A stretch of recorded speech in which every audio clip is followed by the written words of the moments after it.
All right, team, you're here with Coach Chicken Legs. You're about to hear a podcast with Stephen.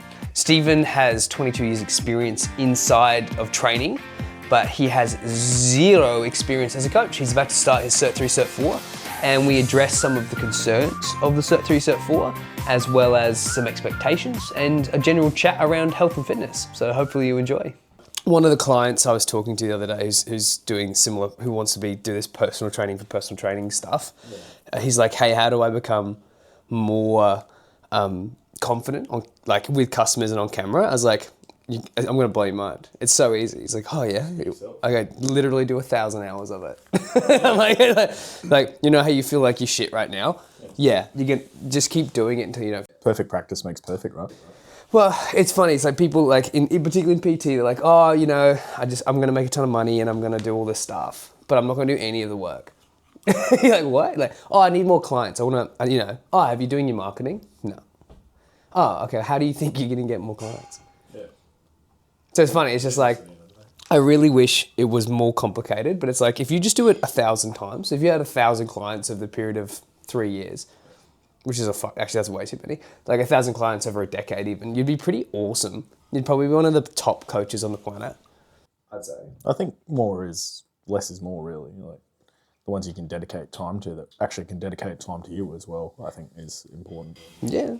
It's just simple. Like, it's not simple. It's like the concepts are simple and then the execution is hard. Yeah. So it's just like, I understand that I need to have some ability to market, some ability to sell, and then a program that's worth selling. Otherwise, if any of those three things are out, then you can't be a personal trainer. But then it's like, okay, but within each of those is a huge niche. Yeah. But before we get into all that shit, who are you? I want to know, how long have you been training, and then how long have you been a coach?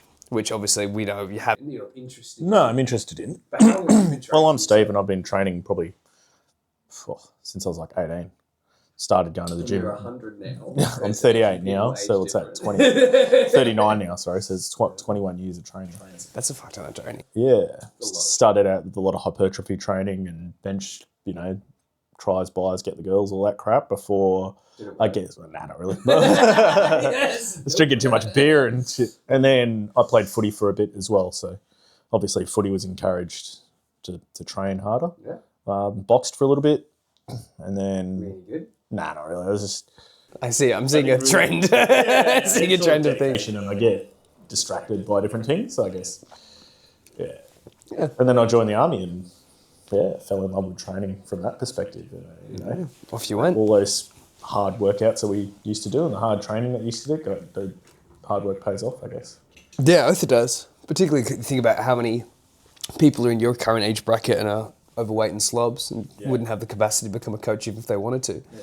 It's one of those things. It's like whenever a client asks me, "Hey, I want to become a coach," and they're heavy, I'm just like, why would anyone buy off you unless you're a niche of selling to heavy people as a heavy person? Yeah. Like it's just like you're not setting yourself up for success. It's like if you don't have the discipline to keep yourself fit, I don't know how you're going to encourage someone else to do so. But then you don't want to be one of these guys like that you see that's just Instagram everywhere and six packs and shred and it's a huge difference. Because then people can be intimidating to the common person as well, right? No, we're all not like that. We all don't drive fucking Lamborghinis and have Instagram and have all these girls hanging off of us. No. You know what I mean? Like it's not life. That's not what this is about. And I guess that's what really annoys me about the personal training space is you get the internet's full of those kind of guys and girls. Both. Well, they're advertising to a different kind of clientele. So like when an influencer and a personal trainer are not the same thing. No, but it's perceived that way these days. Oh, absolutely. Well, personal training has the worst reputation that you can get from a health profession because most of us are too stupid to be able to give you genuine health advice. A lot of the people, and we're going to get into this, when we finish our Cert 3, Cert 4, since there's very little training that's enough for the scope, you end up injuring a lot of people and then sending them to the big health professionals like physios and exercise physios, and then they get really pissed at personal trainers because you're injuring all these people. Well, I guess like for me, like because I have such an interest in training and training is my religion in a lot of ways. I'm not really religious at all. And I'm not saying there's anything wrong with religion. That's not what I'm talking about. But this is a safe place for me to come and it's for me to spend time with myself and it's me to get those things and why not help other people. But like when we had those initial discussions about me potentially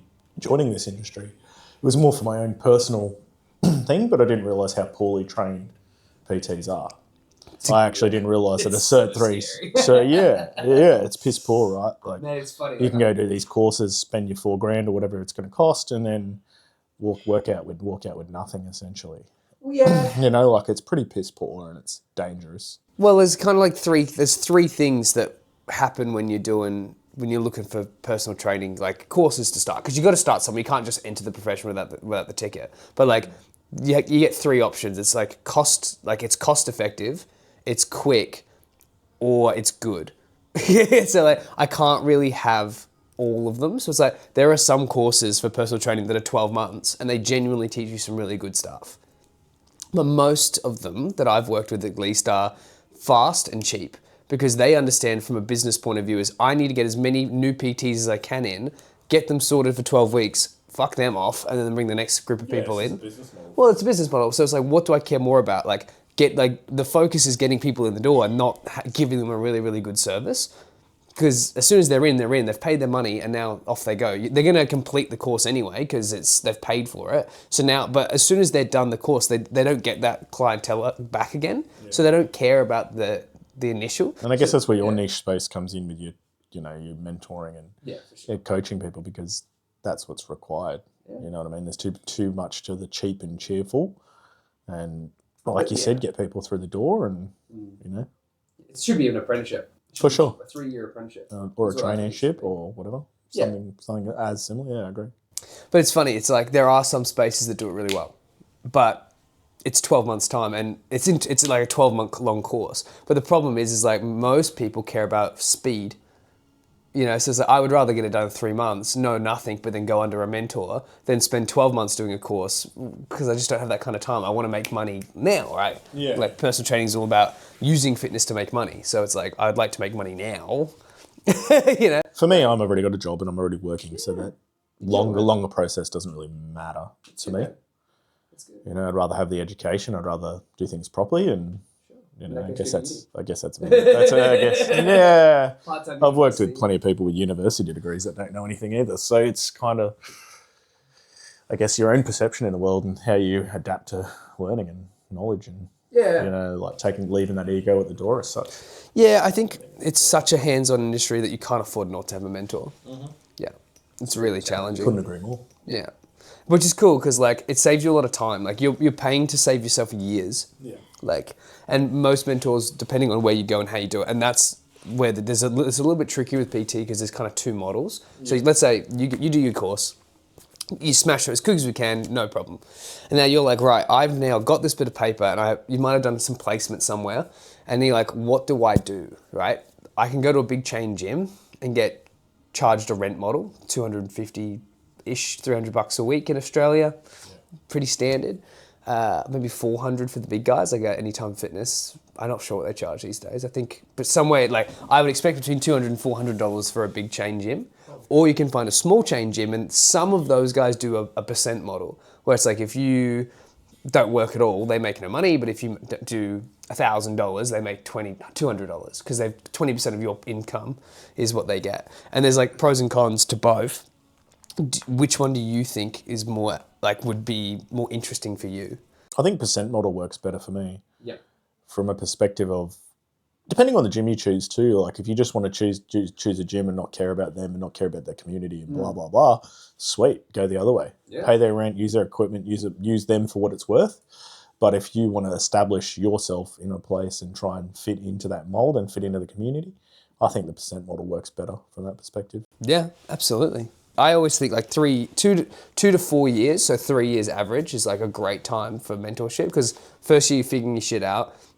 Second year you start making some really good cash and you have a client base. Third year you then look at not how to be a PT, but how to run a business of being a personal trainer. Yeah. And fourth year is you're off trying to do your own stuff. And anytime you fail, you come back to the space where you can still make your money and you can kind of like start branching off.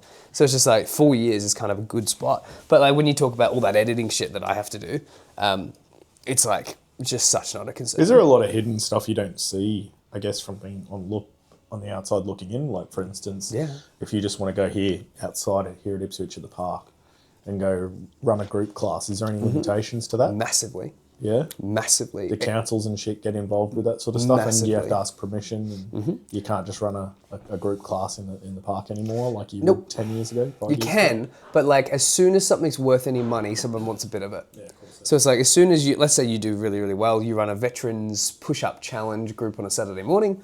Yeah. It's like, cool, when you have 5 guys doing push-ups in the park, no one gives a shit. But when you have 100 people in the park, everyone's like, hey, what's going on?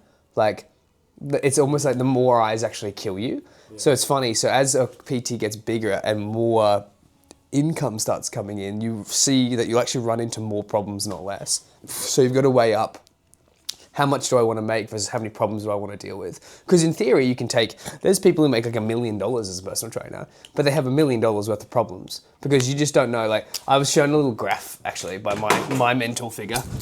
And I was trying to angle this so that you can see and the camera can see. He's like, here's your problems at the amount of money you're making right now. He's like, so the cookie's got some beautiful little choc chips. He's like, as soon as you go to the next level, there's now like those problems plus these problems. And you can either hire people to deal with these problems while you deal with these problems. And they say, well, now I've made more money. And so now you've got to hire people to deal with these problems. And then, yeah, you don't get any less problems. The problems just change. So if I'm in the park and I'm like, hey, man, I'm going to run a veterans thing. It's like no one gives a shit. And you charge people $10 to rock up, right? But then when you start having firefighters and first responders and nurses and and then all of a sudden you're making $1,000 because you have 10 or 100 people rock up. They're like, well, the at least the local park's like, hey man, you can't run 100 things. There's like, you got to make sure you have these insurances, which you should have already. You got to make sure you've organised events. You've got to make sure the council knows. The council will need 20% because you're using council space, and on and on it goes. So it kills a lot of PTs because they can't punch out of a first little income bubble because it's like, well, I'm only making $1,000 a week.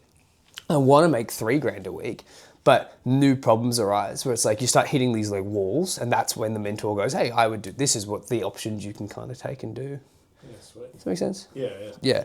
But yeah, there's so, like, it's funny. I always say this to people. I'm like, why do it, in my case, why do you charge as much as you charge? It's like, well, you see the 1 hour that you do PT with me, you like, oh, he's only doing an hour worth of work and most of it's him telling me to do something and then watching intently, maybe holding a decent conversation.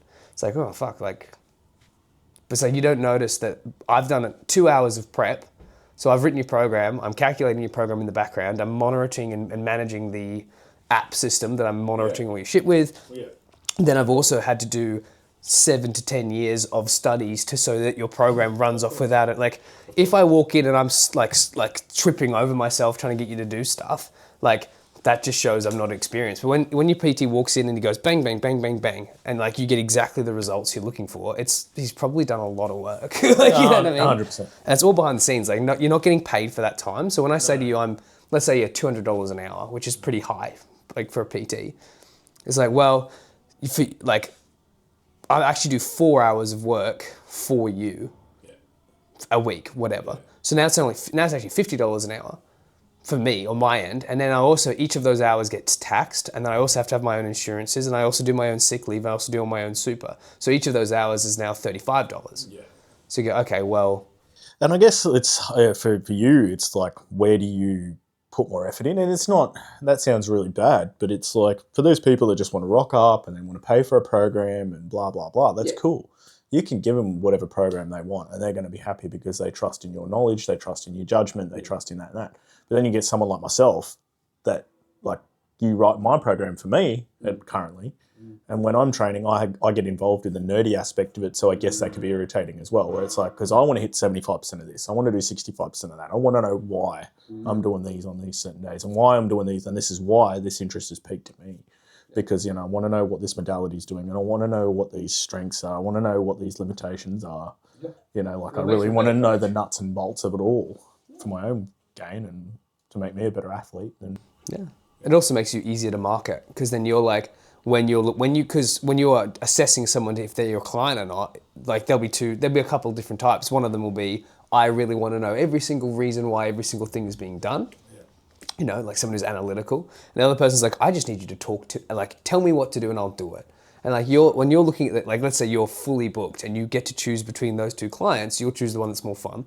Yeah, I'll choose the one that I get to talk to all the time, who's really interested. Why did you get me to do that? So like very quickly, like since there's such an outcry for personal training, when done right, you'll be booked out within 6 months. You'll be so busy, you won't know what to do.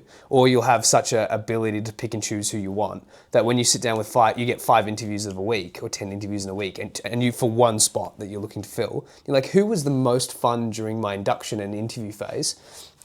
John was, because John was really analytical. He's got a military background as well, and he actually asked the questions that would keep me stimulated for the next 6 months that his journey needs to take. 100%. So yeah, it's actually good. Like the more the more things you know about you, the easier it is to take clients on board. It's actually really helpful. Like niche. And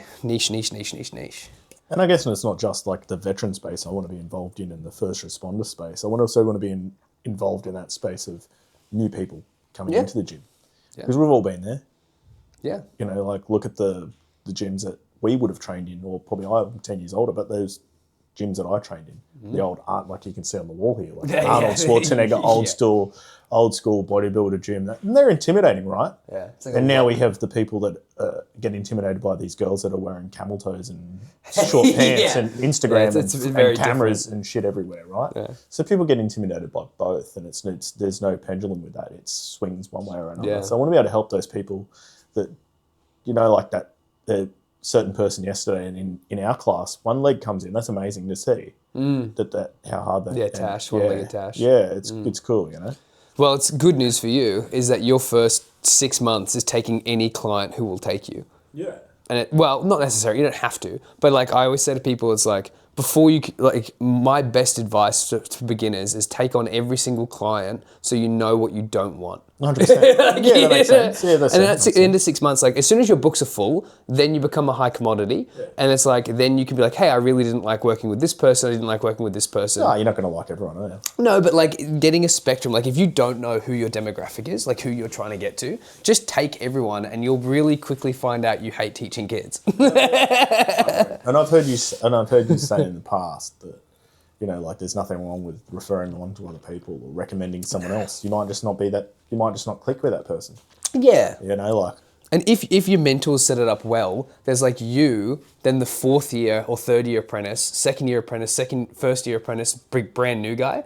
So it's like, if someone who's like not appropriate or they're not wanting it the 4th year and the brand new guy's starving for clients, he just transfers it over. 100%. It's like, oh yeah, I understand this isn't the kind of client you want, but what I do want you to understand is that if you can write 100 programs for this older client who has osteoporosis and arthritis and every other thing that unfortunately comes with the older populace, you will find out very quickly the pros and cons of that group. And you might be really good with that group for some reason. And although it wasn't what you thought you were going to go into, you ended up making a hell of a lot of money off that space. And then that's where you went from there. Yeah. Or you go, I don't have the patience to work with that group because they're not high performing. Yeah, exactly. And so cool. But like that's not necessarily, well, unfortunately at the minute it falls on you, but in where I'm hoping the PT space is going to go, it will fall on your mentor to be like, oh, I've noticed Steve doesn't like these 3 clients, or he wants to try something else. Here's those clients for you. Yeah, I hope so. That's what I'm trying to do. I'm not sure about what everyone else is trying to do. Yeah, exactly. But yeah, it's crazy. Underregulated for sure. I think the problem is a lot of brand new guys go, I'm going to work with, well, at least in the experience I've seen with the younger guys, you're better because you've got a bit more experience in life. Like I want to work with bodybuilders and athletes. Same as like sports physios. I want to work with bodybuilders and athletes. In PT space, it's like, since every single person wants to do that, it's saturated. And also when you're looking at who buys from PTs, there has to be a demand for what you provide and an ability to spend. But most beginner bodybuilders don't give a shit about PTs because they're trying to figure it out themselves and they follow the YouTube algorithm like Ronnie Coleman and stuff. Yeah, exactly. So you're not needed. Exactly. And they've got no money because they're kids. Yeah. Usually they're under 30, no money. Yeah. So what are you chasing? They're spending all their money on chicken and rice and chicken and broccoli. And they're living at mum and dad's house. It's like, that's cool, but like, why are you trying to get you're trying to get blood out of a stone?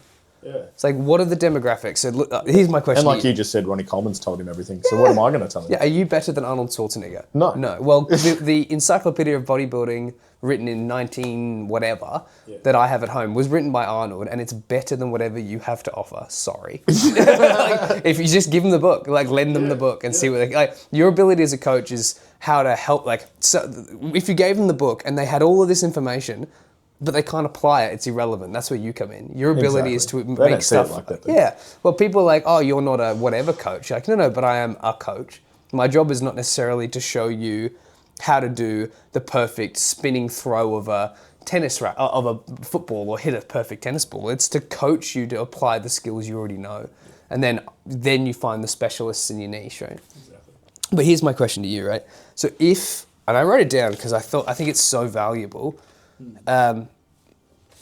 Need, and the camera can't pick this up, so I'll move it, and my writing is terrible, which is fun.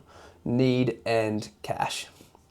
Yeah. So the clients at the beginner level, before you go proper niche, you need to have a client that has a need for your service and the cash to spend on your service. Yeah, fair. Who do you think sits in those categories and who doesn't?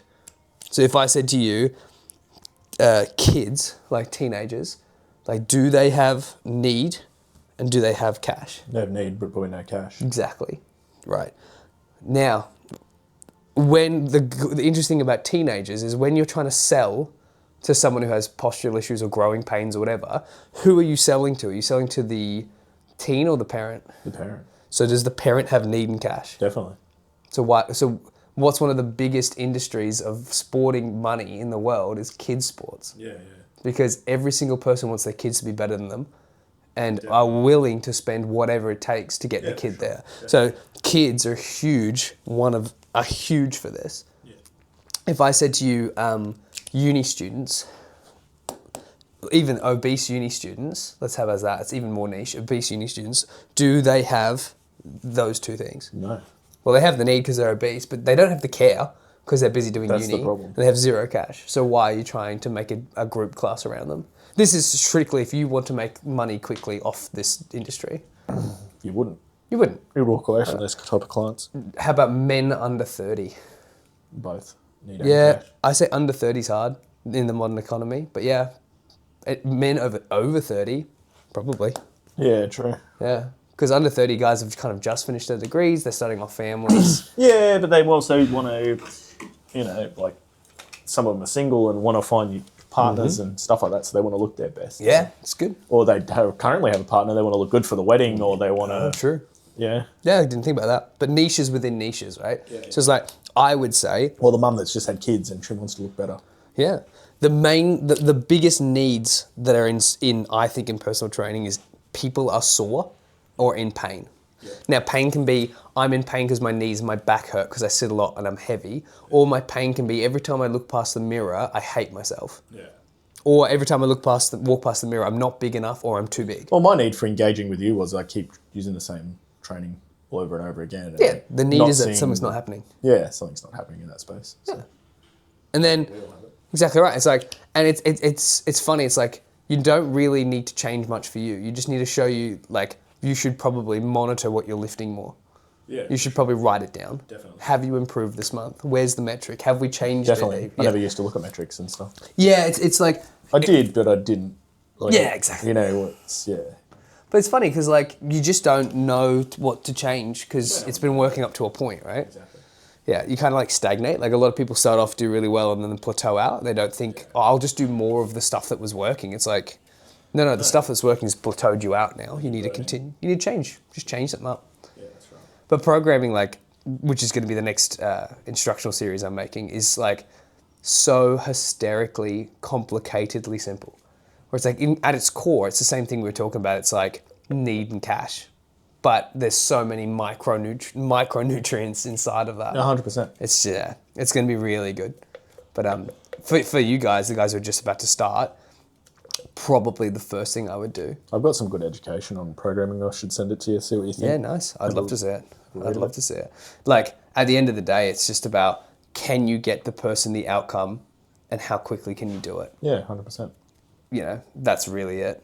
Let's pause this thought because I need to pee again. Sure. So, I figured we'll smash into some of the like things for you to think about because you're about to start this course, and squash any questions that you have about what to do. And it's hard because at the minute you don't have any context. No. Like, you don't know about the course. I'll give you some of the stuff that happened during my course, which was horrible. But yeah, it's funny. Like we'll do this again once you're finished. Yeah, okay. Because good.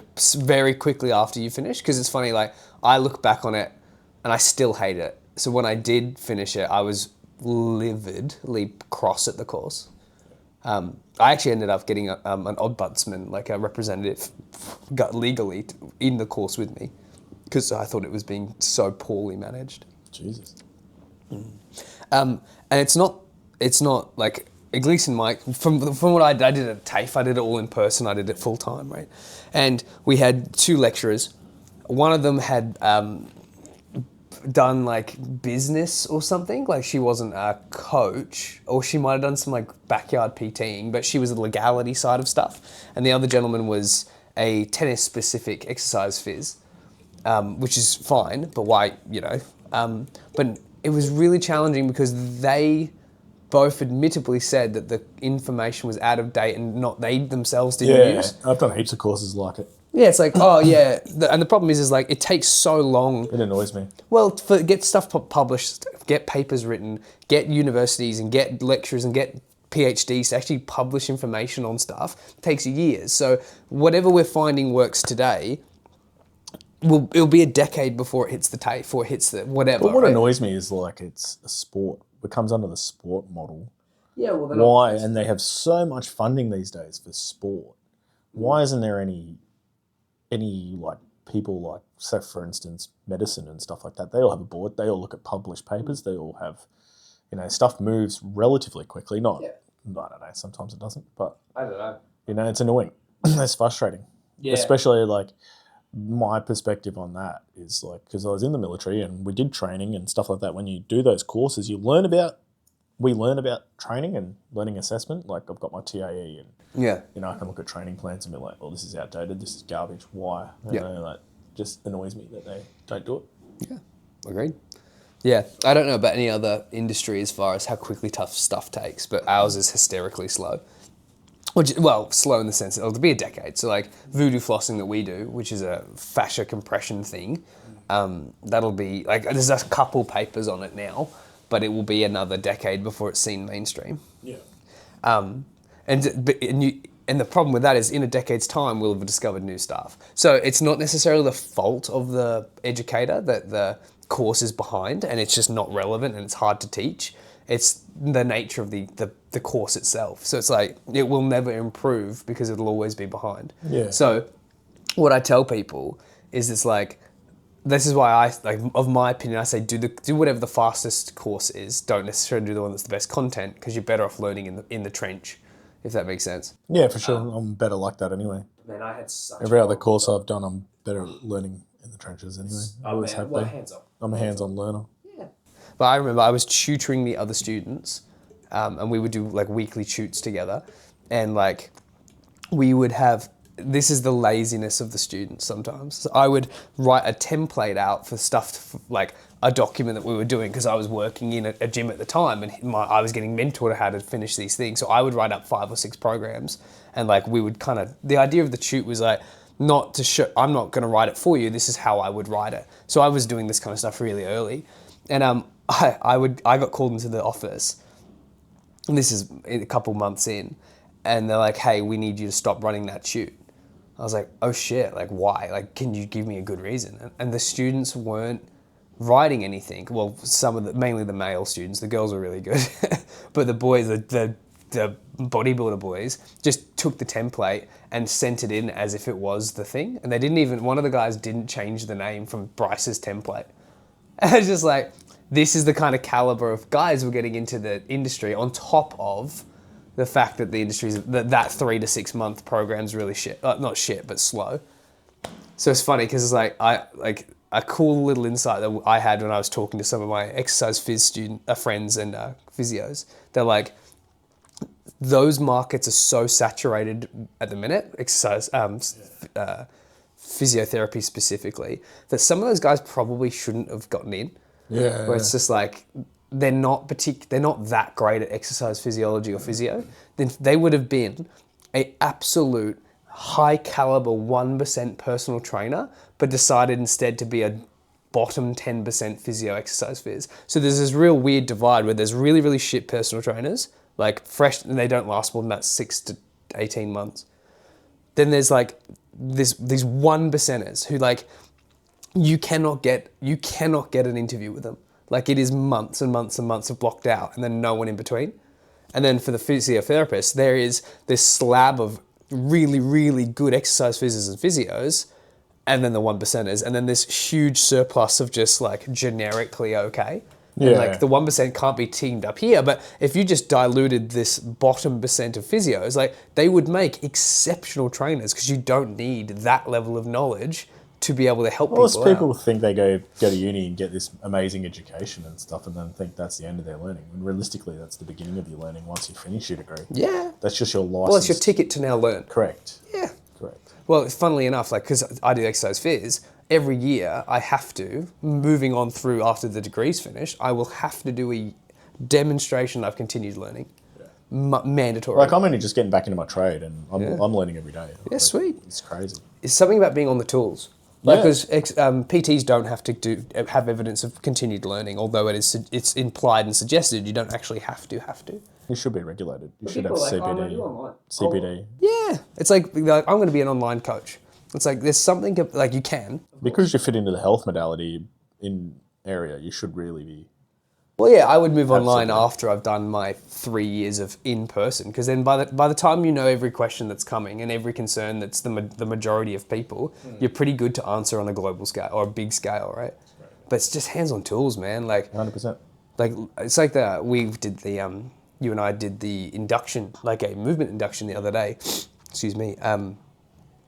Like that stuff, like is so crucial. Like when you can do that without thinking, like you already bump up so high. It's mental. Yeah.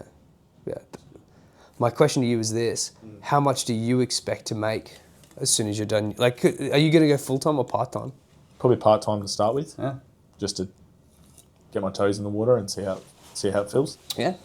Sweet. The way I see it, if I dip my toe in that water and it's not for me, and I've spent $4 or $5 grand on a course, so be it. It's Well, you can make your 4 or 5 grand back. Exactly. Like, at the end of the day, if you really it's want just for my personal Yeah. gain anyway. It's Well, not going to do me any harm. Even if you just do take on 5 clients that your mentor gives you, you'll make that 5 grand back and you go, it wasn't for me, and just stop. Yeah, exactly. Like, who cares? That's Yeah, like, there's no cost. Exactly. Yeah, there's cost now, but you can even make 10K. You go, I'm going to make my $10,000. So I doubled my investment. So I'm not sure. Like I said, money's not a massive motivator for me. It does help though. It does. like But if I I said think to you- for me, it's more to stop this 9 to 5 or 5 to 1 in the morning shit and just Oh, dude. let's find something different. Have a new life, and everything's changed for me so much in the last few years. Yeah, So for sure. it's time for me to reinvent myself, I guess. So since we hang out outside of here, like I know your story quite well, moderately well. I get really frustrated because you do so much work and love to work, but like in your 9 to 5 spectrum where you can't, like every work you do doesn't really contribute to you. Does that make sense? It's Yeah, like, that's right. I'm like, if you just did, because if I said to you, you can work as much as you want, the more you work, the more you make. You'd be like, oh fuck, I'm in. Definitely. For Yeah, sure. it's like if you want to work a 12-hour day because you're having the best fucking day ever, you can, and you will get 12 hours worth of pay. No, like if it's funny, like I would suck at a 9 to 5 because I'm like, oh, I want to get up at 5, I want to get up at 6, and I want to work till 12, and then I want to stop work for 5 hours. I might pick up some work in the afternoon, like after that. You know what I mean? Like at 6 till 7 or whatever. I want to do some programming. It's 9 o'clock at night. It's like, and it's not for anyone, but like every time I do that, my value goes up. Yeah. So if you're like, I only want to work 3 days a week, but I only want to work 3 hours a week, but those 3 hours are so well crafted. I make that as much as I do in my main job, but on those 3 days. Like I think you're going to really like it. I hope so too. Well, because it's just like, you're that kind of guy. It's like, I love it anyway, because you pay to come to a gym. Yeah. And you love it. So Yeah. now you're getting paid to do exactly what you love. Yeah. Like I think PT's easy as to actually sell and do. Like it's one of the best jobs in my opinion ever. Most of your clients become close friends, almost always. Because the guys who you don't like, you don't keep. Yeah. So then you have maybe 10 to 15 guys or clients of whatever, and you end up like you're having dinner with them, you catch up with them, like you're good. genuinely friends, Yeah. and you happen to help them get weight goals. And like, it's great. I've had some clients, like, it doesn't mean, like, for you don't really understand how big of an impact you make for people. Yeah. It's like, I had a guy and he had really bad shoulder issues, and we resolved them. And he wasn't sleeping because the shoulder was so bad. And within 6 months, his shoulder was functional and the pain was gone. And he's like, you don't quite understand how much that's mattered. And you're like, oh no, it's just my job. No, like anything you need ever, bro, you hit me up. You're like, oh, yeah. thanks, man. That's what I want as well. Make some long-time friends and really influence and help people. Yeah, and like in a positive way, right? Yeah. And it gets harder and harder as you get older to make friends. Definitely. But like, if your niche is dudes who are military or whatever. First responders. First responders, those are dudes who you've already hung out with because that was your job in the past. Yeah. So you're meeting a bunch of people you would have been friends with. I just want to create a safe space where the egos are left at the door and people can have a bit of fun. Mm-hmm. On that, what is your goal? Thinking long term. I think long term, like, because I've had my own mental health problems and stuff like that, would be to have somewhere where, initially would be veterans and first responders and stuff, just because that's a good niche for me. Mm. But initially, just, it doesn't matter what you are. Just come, leave your ego at the door, come and have a bit of fun. If you want to have a yarn, have a yarn. Yeah. We can go for coffee, have a coffee. Try and build a community. Try and build something that's, I think that's important. I'd be willing to bet that in here, because this is like mainly a police gym, like there would be 10 people who are in similar situations that could just use someone to have a good space with. Yeah. And other dudes who are like, you get it? Like, you talk to a lot of... intellectual people that can have a conversation but have a bit of fun doing a workout, getting, those 10-minute workouts or an MRAP or an EMOM or like we did yesterday. Or, just come and let your hair down and have a bit of a laugh, take the piss out of each other, have a bit of fun. Yeah, and they get it too, right? They get it, right? Like those high-pressure jobs and, that just want to... And, have busy work lives, busy kids, busy whatever. Yeah, and you have that 1 hour a day where you can be the animal that you are, and then you don't tolerate everything. Exactly right. I had a client crush his leg with 550 kilos of steel when he was like 20. And he was a really, really high-level football player and is now a black belt in jiu-jitsu. And the really interesting thing with him is that just because his leg got crushed, he was no less a killer. Like, he was a hardworking, fucking insane person. That's awesome. Yeah. So it's like, the thing that really annoyed him was when, like, old people would open the door for him to like get through on his little wheelie. And so he's like, mate, like, I am a weapon with the bad leg. Like, you know what I mean? Like, I'll still kill you. Like so he's like, so it's like when because he got obsessed with jiu-jitsu, because there's a bunch of dudes who everyone's got an injury in some description because that's the nature of the sport. And it's just like, there is, like, I don't care if one of your feet barely don't work because you strangled me unconscious. It's like, you're a killer. Like, there's a space where he can just be the absolute monster hard worker that he is, and his leg makes no difference. That's awesome. So it's like, in the space for you and for the first responders, it's like, in here, we all know exactly where everyone's at, and we just don't give a shit. Let's get after it. Yeah, that's right. You know what I mean? Exactly. It's like, I understand that we're having issues. I understand that we've all seen some shit. You know what I mean? It's that's like, right. But in this moment right now, it does not fucking matter. Have a coffee. Let's go. Yeah. You know what I mean? Yeah, it's just like, fuck yeah. Like, get there. Like, how? And then when you start talking to people, like, and you're vibing, like, because you get excited about the thing you love doing because you love doing it. Yeah. Easiest sell in the world. So you talk to an AMBO or a copper or a first responder, you're just like talking about, hey, we got this community, it's a bunch of guys, we're getting after it, killing it. And you're getting all G'd up. They're like, when do I sign? How much is it? I don't even care. Just put me in there. Yeah, exactly. You're like, oh, Johnny did a fucking 3-minute sled the other day, or 50 cows. You're like, oh, fuck, really? Like, I could do that. I can smash that guy. Yeah. So yeah, like, I talk about niche a lot, and you've got a really good niche. You might not take it. You might do your own thing. I don't know. But see what happens. Yeah, we'll see what happens. Yeah. Do you have any concerns with the Cert 3, Cert 4? Nah, not even ones we've already highlighted. That it's shit. Yeah. The best thing is that you will pass. Yeah. Like, it is I personally don't think it's a high likelihood of you failing, because they just give you as many chances as you need, because they want to make sure you get in and out, right? 100%. Like, you could... I'm not saying you should, but you could half-ass it. Yeah, exactly. It's a business model for them. Yeah. They just want your money. I've maybe 5 PTs prior to you I've helped with that course, and the questions have almost always been the same with slightly different words. It's like it's funny because they'll be like, I want you to write a program that really highlights the squat movement. Nursing's no different. Well, When I did my nursing and paramedicine stuff, it was all pretty similar. You know, from years past, like, oh, that's the same exam. It's just someone's written the wrong calculations or the wrong. Yep. Unfortunately, it's the world over. Well, it's funny because like you want to provide this really good answer, but they want you to say do body weight squats. Yeah. I mean, even in my trade now, like, talking to guys that are like apprentices and stuff, they still study the same shit I did 20 years ago. Yeah. Well, it hasn't changed. Engines are similar to what they were 20 years ago. Scraping bearings and shit. No one does that shit anymore. I haven't done it since. Cleaning oil off the bottom of cars when they shouldn't, they don't. Oh, that annoys me, but anyway. that's another topic. Unbelievable. Yeah. Dude, part-time's really good. So if you're thinking part-time... For now, anyway. Until the business takes off, until I can get it's a side hustle. Yeah, exactly right. Just a side hustle. Exactly. It's a great place to start where like people are like, oh, I don't think I'm like... You keep... Like, I talk about like 12 months is about when I would do full-time unless you're really hustling. For sure. Because in 12 months, 18 months maybe, it's like you know now enough that you know if this is for you or not. And you also like, I was silly in that I quit every job and I was like, I'm just going to do this. And if I sink, I sink.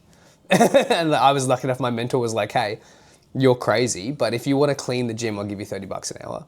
And then I could do that, but I don't. Yeah, you don't want to. I don't want to. Like I loved it because like in that like I was cleaning the gym and I was doing the bins and I was doing all the stuff that no one wanted to do. But in the gym, sitting there is the dude who runs it, and any question I asked, he'd answer it.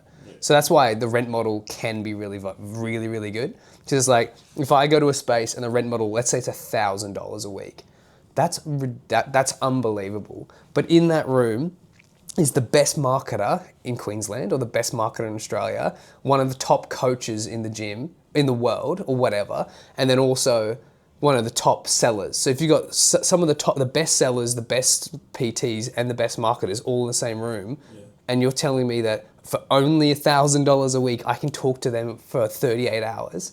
Like people spend tens of thousands of dollars to get 100%. An hour of their time. 100%. So this is how you think about it. So people are like, oh, I'm going to rock up to work. I'm going to spend my $1,000 and I'm going to be, I didn't get anything out of it. It's like, at any point did you talk to the head coach and be like, can you show me some shit? Yeah, exactly. Like, nah. Like, oh, okay. People invest hundreds of dollars on the internet. Man, if you were a tech guy and I said, for $100,000 you can sit down with Jeff Bezos or you can sit down with Elon Musk to ask him anything about business and tech. You would, of course, you'd find a way to get to $100,000, but they're just not thinking. And in PT, it's like the coach that's sitting in the room is doing what you're doing, but way better. So why don't you go talk to him? Yeah. This is why a lot of PTs don't make it, because it's really self-driven. It's like if you can't just rock up. If you just rock up and expect to get a good paycheck and off you go, you won't. No, you've got to put the effort in. Like your mentor will hold you for longer. Well, and again, there's not really many mentors, but if you're just by yourself, no one's getting you clients. No, you got to do it yourself. It's terrible. Yeah. It's really hard. It is. Really, really hard. I guess that's what I'm worried about. Yeah, but you're fine. Yeah. You'd be so fine. I have about 5 clients. I would just want to palm on you immediately. Like, fuck that. Like I don't want to hold clients anymore. I have no interest. Like, because I love helping people, but I've helped people in the one-on-one setting. I've helped people in the group setting. I've helped people online. I've helped coaches help people in these spaces. And now a good indicator that it's time to move on to the next stage is that I keep hearing the same questions over and over and over again. Where it's like at the beginning level when I was a one-on-one coach, it's like I want to either lose weight, gain muscle mass, or help with my body composition, which means both. I want to lose weight and gain muscle. And it's like, and then I would always be my back sore, my knees sore, my ankles sore, my shoulders are sore, or there's something sore of the main kind of shoulders, back, hips, and ankles. Okay, that's basically the whole space. That's the whole, and then it's about talking to the different clienteles, like how do I get the tradies out of those spaces? How do I get, and like you think it'd be a lot of young guns doing stuff, but it's mainly people who are already injured, already broken. Yeah. That's why I went to exercise phys. It's like I was seeing more injuries than anything else. And when it comes to results in the gym, it's track your shit, eat really well, and train good. Exactly. Who would have thought? But then when it comes to injury, that's where it gets really specific. Mental fitness too. Yeah. It's important. Yeah. Mindset. Yeah, and like it's That's funny. what attracted me to this place, I guess, was the initial mindset of the place. What do you think about Lewis? Like Lewis, for reference, is a really, really big guy, but he's in here every day, twice a day. And Imagine if this was a different, like a anytime fitness. he just wouldn't do it. He just wouldn't go. But he's got that mentality that with or without you, he will succeed. 100%. The only difference is when you pitch to him that you want to be his coach, you say, do you want to get to your goal in 12 months or 6? Yeah. Well, what do you value more, time or money? Oh, well, in his case, he doesn't care about the money. He's time orientated. Perfect sell. Yeah. Hey, man, I'll get you exactly what you want to do, but in 6 months, not 12. Job done. See you on Monday. Fuck, you know what I mean? Like, interesting and that, really interesting. Yeah, so let's see what else I had. I have tons of questions for you. Again, it's hard because you just don't know what's coming. I have no idea. Do you have any fears about the industry? Not really. No? Something you're like, oh, fuck, I reckon that's going to suck. No, there'll be aspects to it. There always is with every job. Yeah. I think one fear is probably getting bored of it, to be honest. Yeah. And that's, for me, I'm always like that. I tend to get bored and doing shit just like that, really. But Man, never know. It is my own business at the end of the day, so I've never had that opportunity, so that'll always motivate me to make money. Yeah. Not just bludgeon off someone else's time, and not that I'm a bludger, but you know what I mean? Like, it's like, oh, fuck, I've already got to go. Dude, when you send me an invoice, or you send an invoice and it says $3,000 on it, and it's like, and every single cent of that you earned.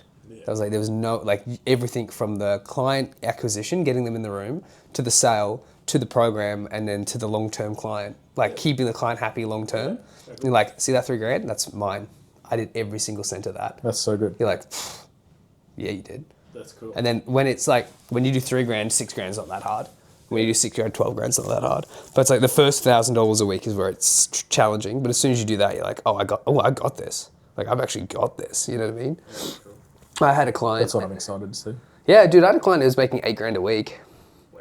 Because he like mastered his craft one-on-one until he found out in his niche, which was spin bike was his thing. He really liked spin bike because he was a cyclist background. So he knew the community. He's like, I really, really just want to do spin bike classes and like maybe 4 or 5 a week. That's it, like one a day. So an hour a day, because he's training anyway. He's like, I already do it. I have a couple of mates to jump in with me. That's all I want to do. So, okay. And like he did a bunch of one-on-ones until he figured out every single problem, every single question within reason that comes up in that space. Yeah, that's cool. And then he did, all right, now it's group classes. Bang. Wrote a really, really good program for longevity and for structure with it, trying to get people to be better on the bike, because that's the goal. How do I lose weight and be better on the bike? These easy goals, bang, bang, right? Then when he opened up his group setting, within 18 months, he'd like quadrupled in the size and then just bought more. Every time he made enough to buy a new bike, he'd buy a new bike and fill the spot. And then he eventually had like, what was it? He was on like 40 clients. And in the back of he was doing it in his home gym for a while. And then he started renting a space. And then he just like would wheel all the bikes into like the storage room. And he had about 30 or 40 clients, spending like every class is like $20 drop in. Yeah. And he'd fill the chairs. Yeah. Crazy. I mean, it might have been $30 drop in, or maybe he had like a deal like $50 for the week. Like you can come to as many sessions as you want, but you have to book in because there's so many people. He was crazy. He was doing so well, and he's like 5 hours a week of work for 8 or 7 or 8 grand is what we were looking at one point. Holy shit! But the thing is it's like it was the work leading up to there that now allows him to pay that amount. Yeah, 100%. It's like he did the amount of work that justifies the fact that now he's worth that kind of money. It's good. Which is cool because you I can like seeing people get at it like that. Yeah. Well, you've done enough CrossFit to know where the injury is going to come or where the pain's going to come from. Definitely. So now it's like, I'm just going to do that, but without hurting people. Yeah. Make money. I'm not money focused, but I do think that you have to be it helps.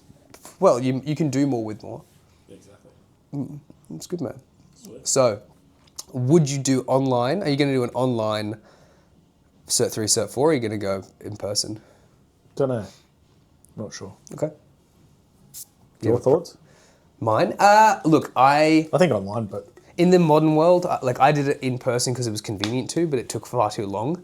Online, like, you're going to have to do placement anyway. I'm not really sure. Like, Depends. Like, I think there is always value to in person because you'll actually get to make some connections, which is useful. Yeah, networking's You'll get to massive in network. this, yeah. But on the flip side of that, if you're doing online, it just, since you're a working man, you can do it whenever you want.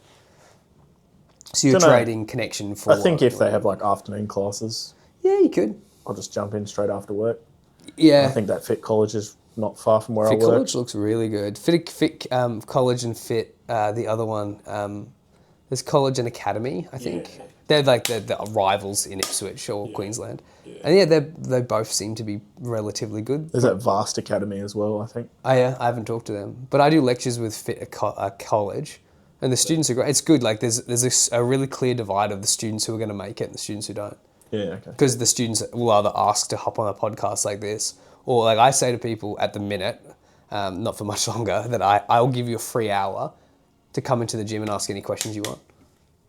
And like a couple of them took me up on it last time, and then the amount of value they got is crazy. So there is some benefit to doing in person because they sometimes get lecturers in who are where you want to be just ahead. Oh, sweet. I don't know how often they're doing it, but I do it maybe every 3 months. I'll give them a call and have a chat and see where we go. Yeah, as long as, but it's also good because it's a bit motivating when you go in and you see exactly who your competition is. You're like, definitely. oh God, these guys are going to get destroyed by me. like on my worst day with no caffeine, I could smash 90% of the room. Okay. And the other 10% you should become friends with because they'll drive you to be better. Yeah, sure. Yeah. Sweet. Any final thoughts? Nah, I'm good. Pretty happy? Yeah. Thanks. So again, for reference, having me, you haven't done anything yet. This Nah, is done other nothing. than the 22 years of training. Yeah, Other than research and being amazing for having a 22 chat, years. so. Yeah, man. Well, what we'll do is finish your course. We'll do a quick little, what did you think? And you'll go, oh shit. This is my prediction. My prediction is like, I really hated it, but thank God it's over. Yeah. And then we'll see if we can make you be happy in your income and workload within 6 months after that. I reckon you can. Just have fun with it. Sweet. Get out. Get after it. Now team, check us out on YouTube.